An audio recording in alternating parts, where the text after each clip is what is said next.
Doctor সাহেব, স্ত্রীর ডেলিভারির সময় স্বামীকে ডেলিভারি রুমে যেতে দিন, যাতে সে কোনোদিন বলতে না পারে তুমি আমার জন্য কি করেছো। যখন সে স্ত্রীর প্রসব বেদনার যন্ত্রণাটা দেখতে পারবে,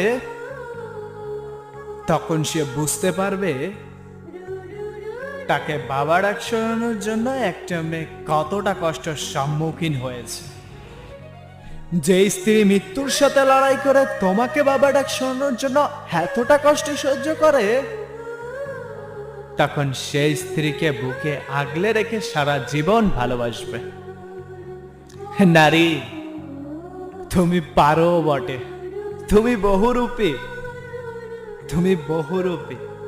সকল কষ্ট সহ্য করার পরও সবকিছুই মানিয়ে নিতে পারো।